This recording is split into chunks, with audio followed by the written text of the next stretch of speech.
Welcome to all students. Dear students, आज का हमारा टॉपिक है जी इवेपोरेशन। तो हस्ब मामूल हम इवेपोरेशन के टॉपिक के अंदर जो चीज़ें भी आज डिस्कस करेंगे उनको हमने यहाँ पर इनलिस्ट कर दिया। फर्स्ट ऑफ ऑल हम इवेपोरेशन को स्टडी करेंगे कि इवेपोरेशन का प्रोसेस होता है क्या, इसकी डिफाइन करेंगे। उसके बाद नेक्स्ट पॉइंट होगा जी हमारे पास इसकी एग्जांपल। थर्ड पॉइंट होगा इसके फैक्टर्स कि कौन कौन से फैक्टर, कौन कौन सी चीज़ें हैं जो इवेपोरेशन के प्रोसेस को इफेक्ट करती हैं, इसके ऊपर असरअंदाज होती हैं। तो उसमें जी देखें, फर्स्ट ऑफ ऑल जो हमारे पास इसका डिफाइन है वो क्या है जी, spontaneous change of liquid into vapours. Vapours यानी गैस, वेपर्स की जगह गैस भी कर सकते हैं। किसी भी लिक्विड चीज़ का, किसी भी माए का अचानक बुखारात में या गैस के अंदर तब्दील हो जाना, इस कॉल्ड इवेपोरेशन, इवेपोरेशन कहलाता है। किसी भी लिक्विड चीज़ का अचानक बुखारात के अंदर, वेपर्स के अंदर या गैस के अंदर तब्दील हो जाना इवेपोरेशन कहलाता है। Next, continuous at all temperature. ये एक ऐसा प्रोसेस है जो तमाम दर्जा हरारत पर होता है, हर किस्म के, यानी दर्जा हरारत लो हो तब भी होगा और दर्जा हरारत अगर ज़्यादा हो तब भी होगा। और उसके बाद जी नेक्स्ट पॉइंट देखें, हमारे पास है इसकी एग्जांपल हम डिस्कस कर रहे हैं। वाटर यहाँ पर हमारे पास लिक्विड फेस में है, उसके बाद हमारे पास जी यहाँ पर गैसेस के अंदर कन्वर्ट हो गया। गैस के अंदर कन्वर्ट कैसे हुआ, जब इसको यानी हीट प्रोवाइड की गई, तो हीट प्रोवाइड की गई तो ये वेपर्स, यानी इस वाटर को, लिक्विड फेस को जब हमने हीट अप किया तो ये आगे वेपर्स बनकर उड़ गया। कितना हीट इसे मिली, जब 40.7 किलो जूल पर मोल, जब इतना हीट इसको प्रोवाइड की तो ये अपने फेस को छोड़कर लिक्विड से गैसेस में चला गया। तो हमारे पास ये लिक्विड गैस में कन्वर्ट हो गया, तो ये इवेपोरेशन का प्रोसेस हुआ। उसके बाद ये हमारा नेक्स्ट जो पॉइंट है वो है हमारे पास इसके फैक्टर्स। सो हमारे पास इवेपोरेशन के फैक्टर्स को यहाँ पर मैंने इनलिस्ट कर दिया है one by one. First of all हमारे पास है temperature, next surface area, third हमारे पास है इंटरमोलेक्यूलर फोर्सेस, और फोर्थ जो है वो है हमारे पास speed of air. First of all चलते हैं जी टेम्परेचर की जानिब कि टेम्परेचर कैसे इफेक्ट करता है इवेपोरेशन के प्रोसेस को। तो जी फर्स्ट ऑफ ऑल हम टेम्परेचर के ऊपर बात करते हैं कि टेम्परेचर इवेपोरेशन के प्रोसेस को कैसे मुतासिर करता है। रेट ऑफ इवेपोरेशन, ये जी आपने हर एक के स्टार्ट में लिख देना है। ये यूँ समझ लें जैसे कि दरिया को कूजे में बंद करने के मुतरादिफ है। तो बहुत लंबी बात को मुख्तसर तरीन करके अगर आप बयान करना चाहो तो आप इस तरह से भी कर सकते हैं। अगर आप स्टार्ट में ही ये टॉपिक टेम्परेचर और फैक्टर से स्टार्ट करने से पहले आगाज़ में ही अगर ये लिख देंगे तो इससे एग्जामिनर के ऊपर बहुत अच्छा इफेक्ट पड़ता है। वो समझते हैं कि बच्चे को ऑलरेडी इस चीज़ के बारे में पता है, तो वो इसके ऊपर डिस्क्रिप्शन कर रहा है। Rate of evaporation directly proportional to temperature. तो डायरेक्टली प्रोपोर्शनल के मानी जैसा कि आप समझते हैं, अगर एक चीज़ बढ़ रही हो तो उसी के तनासुब से दूसरी चीज़ भी बढ़े, तो ये डायरेक्टली प्रोपोर्शनल होता है। So rate of evaporation directly proportional से मुराद ये है कि जब हमारे पास प्रोपोर्शनल टू टेम्परेचर, कि जब हमारे पास टेम्परेचर बढ़ता है तो हमारे पास रेट ऑफ इवेपोरेशन भी बढ़ेगा, यानी बुखारात बनने की रफ्तार भी टेम्परेचर में के अंदर इजाफे से बढ़ेगी। तो जैसे जैसे टेम्परेचर बढ़ता जाएगा वैसे वैसे बुखारात बनने की रफ्तार भी जो है वो तेज़ होती जाएगी। यानी अगर दर्जा हरारत 10 था, 10 पर हमारे पास 5 बुखारात बन रहे थे, तो 20 दर्जे डिग्री सेंटीग्रेड पर जो हमारे पास बनेंगे वो 10 बुखारात बनेंगे।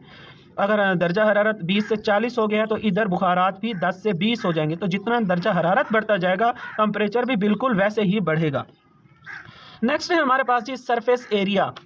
तो हमारे पास rate of evaporation surface area के भी डायरेक्टली प्रोपोर्शनल होता है। कैसे जी, फॉर एग्जांपल आप ले लें एक गिलास, एक कौली ले लें, छोटी कौली, ये कौली जिसमें ना आम वैसे घरों के अंदर सालन जिसमें डाल के हम खाते हैं, एक इधर से कौली ले लें, उसके अंदर पानी भर लें या कौला ले लें, उसके बाद यानी कटोरी या बड़ा कटोरा, और उसके बाद दूसरी जानिब आप एक टब ले लें, एक टब ले लें।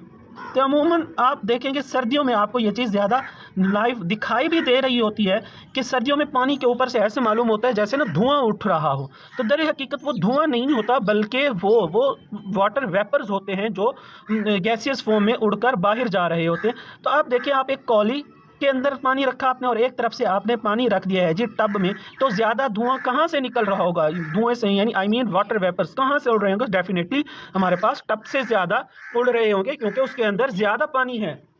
और इसी तरह से जी, और इसी तरह से हमारे पास ये जो कौली है इधर से कम निकलेंगे, क्यों, क्योंकि इसका एरिया कम है और इसके अंदर पानी भी थोड़ा है।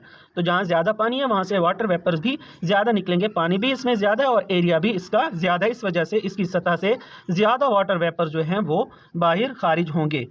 सो नेक्स्ट आप देखें हमारे पास इंटरमोलिक्यूलर फोर्सेस। तो ये नाम से भी जाहिर है, इंटर आई से इंटर, और इंटर का मतलब होता है बिट, इंटर, इंटर का मतलब होता है बिटवीन। इंटर के मानी होते हैं BETWEEN, बिटवीन। इंटर के मानी होते हैं जी बिटवीन। मोलेक्यूलर, M इससे मुराद होता है मॉलिक्यूल, और फोर्सेस से मुराद फोर्सेस, यानी forces between molecules are called, molecule किसके जी, किसी भी लिक्विड के, तो forces between the molecules of the liquid are called intermolecular forces. तो किसी भी चीज़ के, लिक्विड हो या वो कोई और चीज़ हो, तो किसी भी चीज़ के मॉलिक्यूल्स के दरमियान में, वो कोई सॉलिड भी हो सकती है जी, सॉलिड्स में भी पाई जाती है इंटरमॉलिक्यूलर फोर्सेस। सो किसी भी चीज़ के मॉलिक्यूल्स के दरमियान जो फोर्सेस पाई जाती हैं वो इंटरमॉलिक्यूलर फोर्सेस कहलाती हैं। ये फिर आगे इनकी मजीद कैटेगरीज हैं, London dispersion forces, dipole, dipole forces, ion dipole forces, इनकी आगे फर्दर कैटेगरीज हैं जो कि आगे डिस्क्राइब होती जाती हैं। तो ये हम अपने नेक्स्ट टॉपिक के अंदर इसको डिस्क्राइब करेंगे इंटरमॉलिक्यूलर फोर्सेस के टॉपिक में।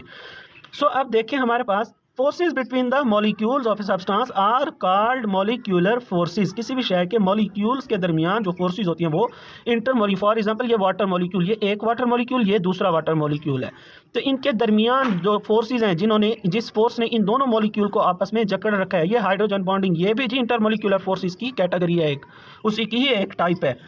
सो हमारे पास ये इंटरमॉलिक्यूलर फोर्स है। तो इंटरमॉलिक्यूलर फोर्सेस का इवेपोरेशन के ऊपर क्या असर होता है जी, rate of evaporation inversely proportional to intermolecular forces. अब ये तो सामने आ गया, यानी जिस मॉलिक्यूल, साफ ज़ाहिर है अगर मॉलिक्यूल्स के दरमियान, दो मॉलिक्यूल्स के दरमियान फोर्सेस मजबूत हैं, यानी उनके दरमियान में जो नाता है, फॉर एग्जांपल आप ले लें, अगर ये इन दो उंगलियों को ले लें, अगर ये दो उंगलियां अगर इस तरह से सिंगली ये जुड़ी हुई हैं तो इनको अलग करना आसान होगा। अगर फ़र्ज़ करें कि मैं ये दो को जोड़ देता हूँ, अब ये चार जुड़ी हुई हैं, तो इनको बानिस्बत एक वाली से अलग करना मुश्किल होगा, क्योंकि इनका जो रिलेशन है वो ज़्यादा स्ट्रॉन्ग हो गया है। इसी तरह से अगर तीन को जोड़ लेते हैं तो इनको दो वाली से मुश्किल करना, दो वाली से तीन वाली को अलग करना जो है ये ज़्यादा मुश्किल होगा, क्योंकि यह ज़्यादा स्ट्रॉन्गली एक दूसरे के साथ अटैच है। इस तरह से अगर फ़र्ज़ करें कि मैं अब तीन की बजाय चार आपस में इस तरह से जोड़ लेता हूँ उंगलियां, तो इन चार उंगलियों को तीन की निस्बत अलग करना ज़्यादा मुश्किल होगा, क्योंकि ये तीन की निस्बत ज़्यादा मजबूती से जुड़ी हुई हैं।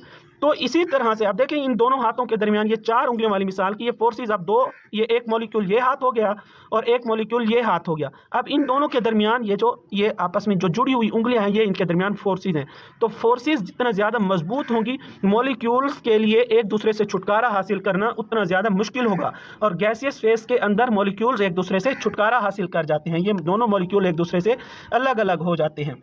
तो फोर्सेस जितना स्ट्रॉन्ग होंगी, इनके लिए वेपर्स या गैस बनना उतना मुश्किल होगा, और फोर्सेस जितना वीक होंगी, ये हमारे पास गैसेस या वेपर्स के अंदर उतनी आसानी से तब्दील हो जाएंगे। तो आसान अल्फाज में ये हमारे पास बना इसका खुलासा कि रेट ऑफ इवेपोरेशन, किसी भी चीज़ के गैस या वेपर बनने का जो हमारे पास रफ्तार होती है, वो इंटरमॉलिक्यूलर फोर्सेस के इन्वर्सली प्रोपोर्शनल होती है। यानी अगर फोर्सेस होंगी मजबूत तो वेपर्स कम बनेंगे, फोर्सेस ज़्यादा होंगी तो वेपर्स कम बनेंगे, और फोर्सेस अगर कम होंगी तो वेपर्स ज़्यादा बनेंगे। फोर्सेस कम से मुराद फोर्सेस वीकर होंगी तो वेपर्स ज़्यादा बनेंगे। उसके बाद नेक्स्ट पॉइंट है हमारे पास स्पीड ऑफ एयर। सो ये भी हमारे पास बहुत अहम पॉइंट है। बाज़ बुक्स के अंदर जो है सिर्फ यहाँ तक डिस्क्राइब किया जाता है इंटरमॉलिक्यूलर फोर्सेस तक, लेकिन इनका fourth factor speed of air भी है। स्पीड ऑफ एयर क्या है, rate of evaporation directly proportional होता है स्पीड ऑफ एयर के। तो एयर की स्पीड जितना ज़्यादा होगी, इवेपोरेशन की रफ्तार भी वैसे ही तेज़ होगी, यानी ज़्यादा हवा के साथ ज़्यादा वेपर्स बनेंगे और कम हवा के साथ कम वेपर्स बनेंगे। उसके बाद जी अब हम चलते हैं इनके कुछ क्वेश्चन की जानिब जो 12 पेपर में आते हैं इवेपोरेशन के टॉपिक से रिलेटेड। शॉर्ट क्वेश्चन है और बहुत अहम शॉर्ट क्वेश्चन, ये 12 रिपीट होते रहते हैं पेपरों में। तो मोस्टली वो पूछता है why evaporation is a continuous process. तो जी देखें, मोस्टली वो जो आपसे क्वेश्चन पूछता है वो पूछता है कि why evaporation is a continuous process, या इसी क्वेश्चन की ही एक दूसरी फॉर्म ये भी है, why evaporation takes place at all temperature. Evaporation का प्रोसेस तमाम दर्जा हरारत पर क्यों होता है, हर दर्जा हरारत पर क्यों होता है। तो जी देखें, जैसा कि हम फैक्टर्स के अंदर भी पहले पढ़ा है टेम्परेचर वाले फैक्टर में, कि इवेपोरेशन का प्रोसेस जो होता है जी, rate of evaporation directly proportional to temperature. Rate of evaporation temperature के जी डायरेक्टली प्रोपोर्शनल होता है। इट्स मीन जैसे जैसे हमारे पास टेम्परेचर के अंदर इजाफा होगा वैसे वैसे इवेपोरेशन का रेट भी बढ़ता चला जाएगा। Because rate of evaporation is directly proportional to temperature. Second step at low temperature. तो जी देखें, at low temperature kinetic energy of the molecules of liquid. Kinetic energy की बात कर रहे हैं यहाँ पर। काइनेटिक एनर्जी कौन सी जी? मॉलिक्यूल्स ऑफ लिक्विड की। लो टेम्परेचर पर जो मॉलिक्यूल्स ऑफ लिक्विड की काइनेटिक एनर्जी होती है वो भी लो होती है। काइनेटिक एनर्जी से मुराद मोशन होती है, तो हमारे पास मोशन यानी लिक्विड मॉलिक्यूल की मोशन। अब ये कैसे जी? टेम्परेचर क्योंकि दर हकीकत हीट है, हीट को टेम्परेचर कहते हैं, और हीट भी आपको पता है एनर्जी की एक फॉर्म है। तो जब हमारे पास टेम्परेचर ज़्यादा होता है तो काइनेटिक एनर्जी यानी मोशन ऑफ मॉलिक्यूल्स वो भी, काइनेटिक टेम्परेचर कम होता है तो मोशन ऑफ मॉलिक्यूल भी कम होती है। सो इस कम काइनेटिक एनर्जी की वजह होने से इवेपोरेशन टेक्स प्लेस स्लोली। तो मॉलिक्यूल्स की मोशन जितना कम होगी उतना कम मॉलिक्यूल्स लिक्विड की सतह पर आएंगे। यानी हमारे पास ये एक फर्स्ट एक लिक्विड है, सो हमारे पास जब नीचे से हीट ही कम मिलेगी तो इधर मॉलिक्यूल्स के अंदर हलचल भी कम होगी और थोड़े से थोड़े मॉलिक्यूल जो हैं ऊपर सतह पर आएंगे और ये इवेपोरेट बनकर बाहर से निकल जाएंगे, रिलीज आउट हो जाएंगे जी, हवा के अंदर चले जाएंगे।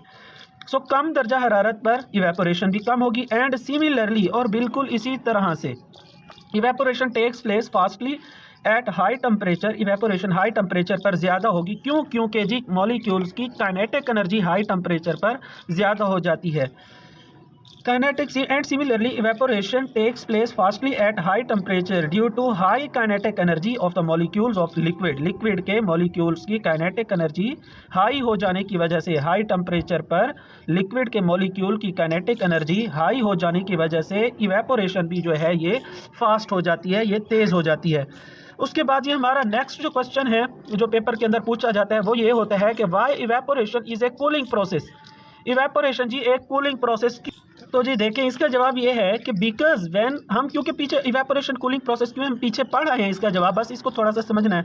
Because when high kinetic energy molecules from the surface of liquid, क्योंकि लिक्विड की सरफेस के ऊपर जब हाई काइनेटिक एनर्जी वाले मॉलिक्यूल्स निकल कर बाहर चले जाते हैं सरफेस से, जाहिर सी बात है ये है लिक्विड और इसकी सरफेस से जब हाई काइनेटिक एनर्जी वाले मॉलिक्यूल्स जो हैं जी ये सरफेस से निकल कर बाहर चले जाएंगे तो पीछे ये अपने कम एनर्जी वाले मॉलिक्यूल छोड़ जाएंगे। अब पीछे जो मॉलिक्यूल्स रह गए इनकी एनर्जी कम है एज कंपेयर टू सराउंडिंग, तो बाहर के माहौल की निस्बत इनकी एनर्जी जी कम है। अब क्या होगा इनकी एनर्जी को बढ़ाने के लिए, क्योंकि हीट हमेशा ज़्यादा से कम की तरफ फ्लो करती है, तो ये ज़्यादा एनर्जी वाले तो बाहर चले गए। अब पीछे जो कम एनर्जी वाले बच्चे हैं इनकी तरफ बाहर की हीट मूव करेगी, क्योंकि इनकी हीट एनर्जी एक्सटर्नल सराउंडिंग से जो है वो कम है, इस वजह से सराउंडिंग वाली हीट इनके अंदर आ जाएगी, जिसकी वजह से सराउंडिंग के अपने टेम्परेचर में जो है वो कमी आ जाएगी जी। तो बाहर का जो दर्जा हरारत है वो कम हो जाएगा। क्यों? क्योंकि बाहर की जो हीट है वो अब इस लिक्विड के अंदर चली आई है, तो हमें बाहर का जब माहौल ठंडा हो जाएगा तो हमें ठंडक महसूस होगी। Because when high kinetic energy molecules from the surface of liquid escapes, यानी ये फरार हासिल कर जाते हैं लिक्विड की सतह से from the surface of liquid, then low kinetic energy molecule, तो कम एनर्जी वाले मॉलिक्यूल पीछे रह जाते हैं, are left behind. In this way heat from the surrounding, तो ये बाहर की हीट क्या इस कंडीशन को कंपनसेट करने के लिए, यानी इस लिक्विड की हीट को, अंदर बचे हुए पीछे लिक्विड की हीट को बाहर के माहौल की हीट के बराबर करने के लिए ये बाहर की हीट क्या करेगी, लिक्विड के अंदर मूव करेगी। From the surrounding move towards liquid, तो ये लिक्विड की तरफ मूव करेगी। And consequently surroundings temperature falls, जिसकी वजह से इस सराउंडिंग का अपना दर्जा हरारत जो है जी वो कम हो जाएगा। क्यों? क्योंकि इसकी हीट लिक्विड के अंदर आ गई है।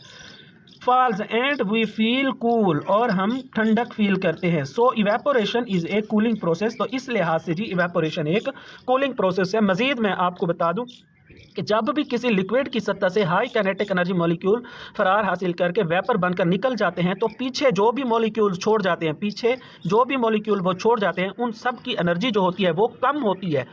तो इस कम एनर्जी को बाहर के माहौल के मुताबिक कंपनसेट करने के लिए, यानी बाहर के माहौल के बराबर करने के लिए क्या होता है जी, बाहर का जो माहौल होता है ये अपनी हीट को इसके अंदर भेज देता है ताकि इस लिक्विड की हीट भी इसके बराबर हो जाए। जब ये अपनी हीट को इसके अंदर भेजता है तो इसके अंदर खुद के अंदर जो है हीट की कमी आ जाती है, इसका अपना टेम्परेचर इस पूरे माहौल का जो है वो गिर जाता है, फॉल हो जाता है, जिस वजह से इस माहौल में रहने वाली चीज़ें और जानदार जो है ठंडक फील कर रहे होते हैं, क्योंकि इसके टेम्परेचर में कमी आ गई है, इस पूरे माहौल के दर्जा हरारत के टेम्परेचर में कमी आ गई है। क्यों कमी आया? क्योंकि इसकी कुछ हीट जो है इस लिक्विड के अंदर चली गई है टेम्परेचर कंपनसेट करने के लिए, बराबर करने के लिए। तो नतीजतन इस लिक्विड का टेम्परेचर तो बढ़ जाता है, इसके बराबर हो आता है, लेकिन इस इन्वायरमेंट, इस पूरे माहौल का, सराउंडिंग का अपना खुद का टेम्परेचर गिर जाता है। इस वजह से इधर वाले जानदारों को और चीज़ों को जो है ठंडक फील हो रही होती है। तो जी इसके बाद जो